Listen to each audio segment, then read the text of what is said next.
घर की नींव, चट्टान और रेत की कहानी। एक बार प्रभु यीशु एक पहाड़ पर बैठकर लोगों को जीवन की गहरी बातें सिखा रहे थे।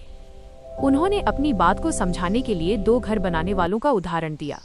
एक व्यक्ति बहुत बुद्धिमान था। जब उसने अपना घर बनाना शुरू किया तो उसने बहुत मेहनत की और जमीन को तब तक खोदा जब तक कि उसे नीचे एक मजबूत चट्टान रॉक नहीं मिल गई। उसने अपने घर की नींव उस ठोस चट्टान पर रखी। घर बनाने में समय और मेहनत ज्यादा लगी, लेकिन उसका घर बहुत मजबूत बना। दूसरी ओर एक व्यक्ति बहुत मूर्ख था। वो जल्दी में था और मेहनत से बचना चाहता था। उसने बिना गहराई सोचे अपना घर रेत सैंड के ऊपर ही बना लिया। उसका घर बहुत जल्दी और आसानी से बनकर तैयार हो गया और देखने में भी सुंदर लग रहा था। कुछ समय बाद मौसम बदला और एक भयानक तूफान आया। जोरदार बारिश हुई, नदियां उफान पर आ गईं और तेज हवाएं उन घरों से टकराने लगीं। जो घर रेत पर बना था वो पानी के बहाव और हवा के झोंकों को सहन नहीं कर सका।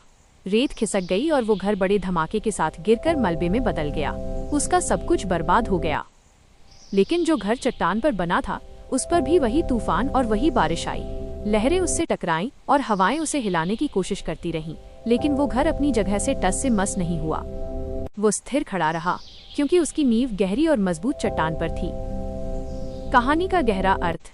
प्रभु यीशु ने समझाया कि यह कहानी हमारे जीवन का दर्पण है। चट्टान पर घर, ये उन लोगों का प्रतीक है जो ईश्वर के वचनों को सुनते हैं और उन पर अमल भी करते हैं। जब जीवन में दुख, बीमारी या परेशानी के तूफान आते हैं तो उनका विश्वास डगमगाता नहीं है, क्योंकि उनकी नींव ईश्वर पर है। रेत पर घर, ये उन लोगों को दर्शाता है जो अच्छी बातें सुनते तो हैं, लेकिन उन्हें अपने जीवन में लागू नहीं करते। जब मुसीबत आती है तो वे जल्दी हार मान लेते हैं, क्योंकि उनके पास कोई आत्मिक मजबूती नहीं होती।